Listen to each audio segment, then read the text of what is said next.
So picture this. One man with a paintbrush and a really, really good story fools the entire art world. We're talking for decades, selling millions of dollars in fake masterpieces. This story, it's not just about a brilliant forger. It's about what's real, what's valuable, and whether we can ever really trust what's right in front of our eyes. So, how does a scam this big finally unravel? You'd probably think it starts with the forger making a mistake, right? Well, you'd be wrong. It all started with a single painting and just a tiny little doubt, a doubt that would bring a multi-million-dollar empire crashing to the ground. Let's rewind a bit. The year is 1995. You're an art collector in Germany, and you've got this beautiful painting that's been on your wall for about 10 years. But one day you look at it and something just feels off. You can't explain it, but that seed of doubt, it's been planted. So this collector, he sends his painting off for a scientific analysis, and boom, his hunch was right. It's a total fake. This kicks off a police investigation, and pretty soon, two more forgeries pop up, all supposedly by the same artist, Johannes Moltzen. But here's the real smoking gun. One of the paintings, dated 1920, was made with a paint pigment that wasn't even invented until 1957. That's almost 40 years later. The police, they think they've got a hot trail. But then, nothing. The trail just goes cold, a complete dead end. And just like that, time runs out, the statute of limitations expires. This ghost in the art world just vanishes, getting away with it completely. They had absolutely no idea how close they were because the guy they were hunting was about to pull off the biggest art heist in modern history. Okay, so who was this ghost? It's time we met the mastermind himself, Wolfgang Beltracchi. And listen, Beltracchi wasn't your run-of-the-mill forger. He wasn't just sitting in a basement copying famous paintings. Oh no, his method was something else entirely. A stroke of absolute genius that was just as much about telling a great story as it was about painting one. Here's how he did it. It was a brilliant two-part strategy. First, the art itself. He didn't copy paintings that already existed. I mean, that's for amateurs. Instead, he painted entirely new works in the style of famous artists, masterpieces that he would claim had been lost to history. But a lost painting is pretty useless without a good story. And that brings us to part two, the perfect cover story. And what a story it was. His wife, Helena, she told everyone the art was an inheritance from her grandfather, Werner Jaeger. The legend they spun was that Jaeger had saved the collection of a real, well-known Jewish art dealer named Alfred Fleckheim by hiding it from the Nazis. I mean, come on, this story is perfect. It's tragic, it's heroic, it's exactly the kind of undiscovered treasure the art world is always dreaming about finding. And you know what? The art world bought it, hook, line, and sinker. The legendary auction house Christie's was the first to take the bait, paying £67,000 for a piece from the so-called Jaeger collection. And that one sale? That was all it took. The lie was now officially stamped with approval by the art establishment. The floodgates were about to open. So, with Christie's seal of approval, the Beltracchis kicked off their golden age. They started selling painting after painting, and they were making an absolutely mind-boggling amount of money. And the money, wow, it just started pouring in. The prices jumped from thousands to hundreds of thousands of dollars.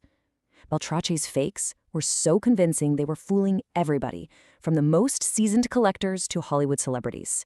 Yep, even the actor Steve Martin got taken, paying over $800,000 for a fake. But it gets so much crazier.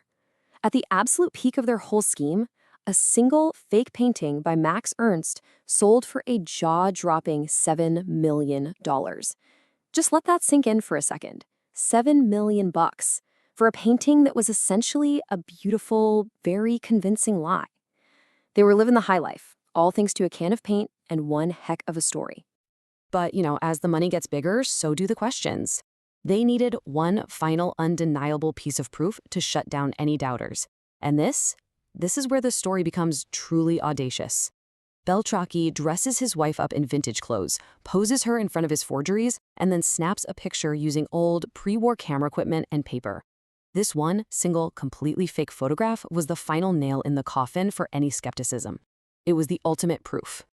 For over a decade, their system was absolutely perfect. But then, in 2006, one painting and one tiny, almost unnoticeable mistake would bring their entire multi-million-dollar empire crashing down. It all came down to this painting right here. Red picture with horses. A supposed masterpiece by Heinrich Kempendonck that sold for more than $3 million. But the buyer, a company called Trescinco, made a really simple request. They just wanted a certificate of authenticity. That's it, a piece of paper. But that one little request, it set off a chain reaction that nobody saw coming. So the first crack in this whole perfect facade was a tiny detail on the back of the canvas. Beltracchi had made a fake gallery label for the collection, but when a leading expert on the real Alfred Fleckheim saw it, he practically laughed out loud. He called it a silly caricature, a clumsy, amateurish forgery that was an immediate red flag.